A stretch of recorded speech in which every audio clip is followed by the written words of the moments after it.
Good Monday morning, Sonor family. This is actually take two. I'm freshly awakened from a nap, and so I kind of talked in circles like I'm prone to do.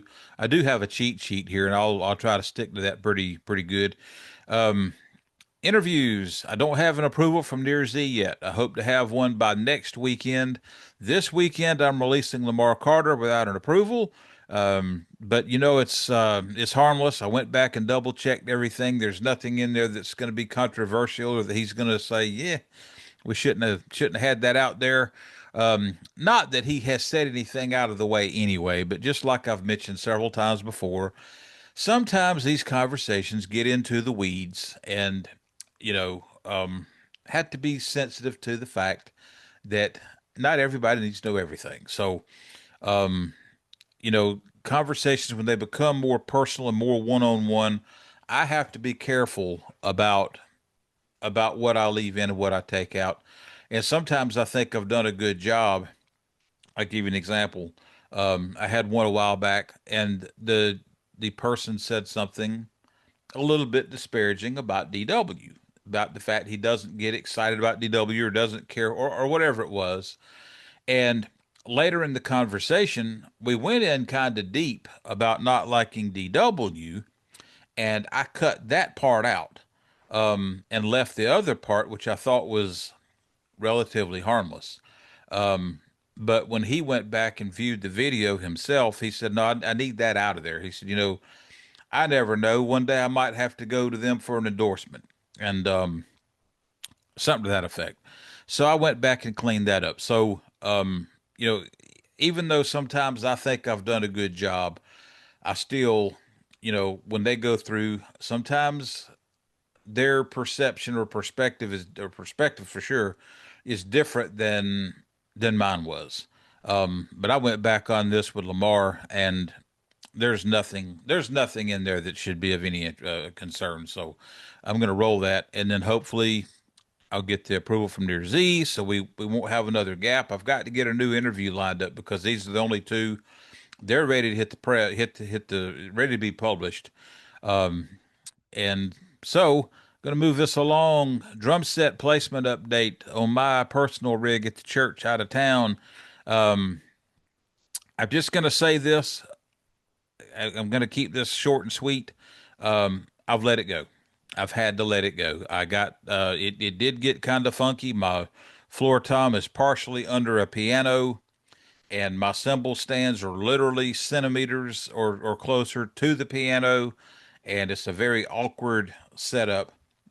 But I've only got one more week of it, and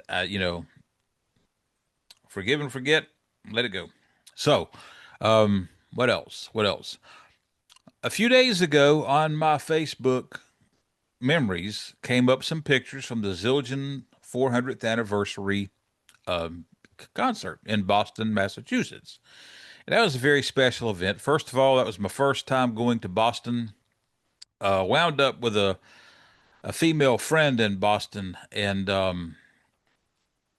man, what the traffics are murder is murder up there, and um, I wound up I would just make spontaneous trips to Boston. It was an hour and a half drive. I mean, it's just a 3 hour round trip after work. And anyway, getting back to the Zildjian thing. Um, cool trip to Boston. Got to see some cool stuff and see some people and all that. Um, and what a big deal for a family owned company to hit the 400th anniversary mark. Certainly in a country that's only 250 years old. So pretty cool thing for them. And you don't see, cymbal companies somehow seem to be still owned by their founding families as far as all the major cymbal companies I can think of that come to mind right now.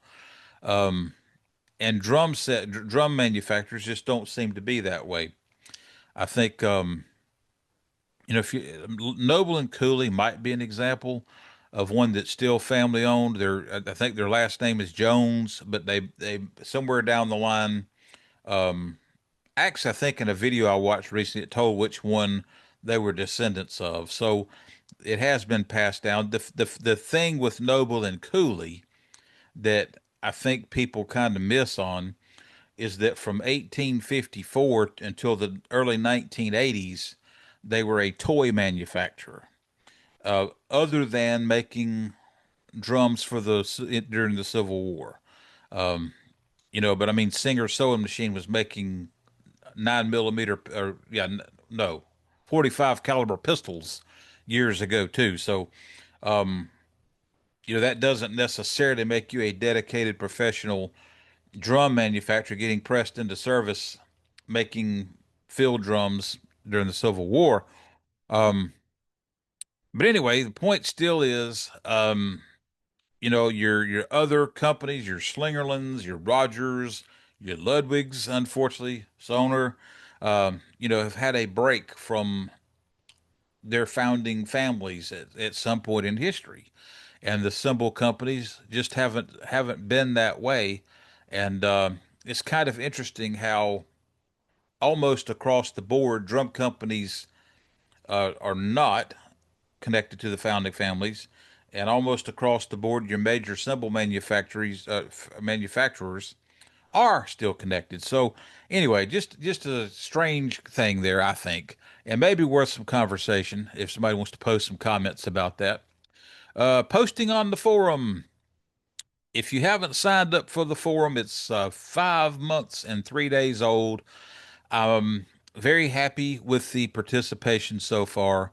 We've got, I think, 150 something members.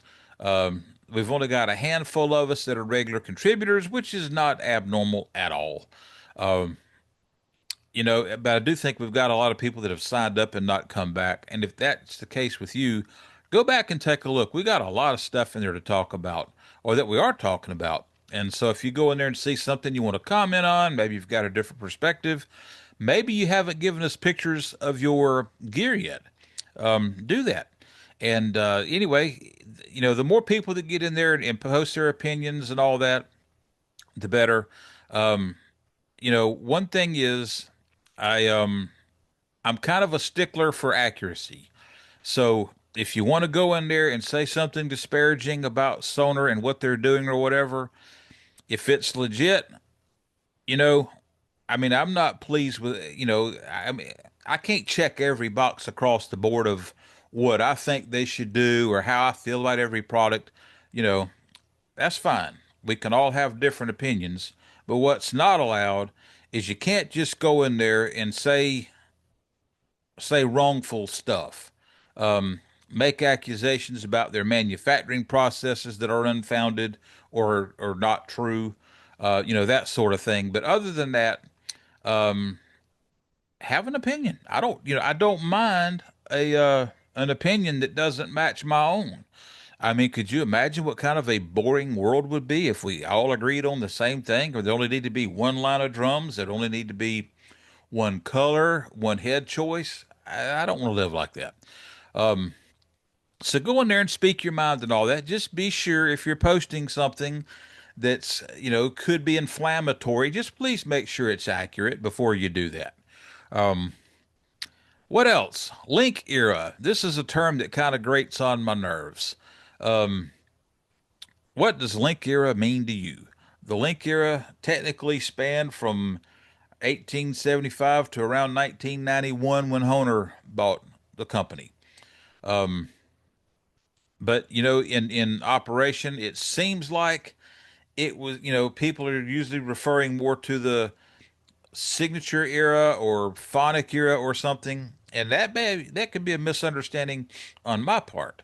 But I've just always found that a kind of a quirky term to. Anyway, you get the idea. What's your thoughts on that? Put it in the comments. Go to the forum. Make a post. Maybe we've already made one. Go find that. Whatever. Make a new one. We don't care. If there's already three of them, one more is not going to kill us. Anyway, that's pretty much it for the day. Lamar Carter comes out Saturday, unless I hear him beforehand and have to pull that for any reason. I don't know if there'll be more content during the week.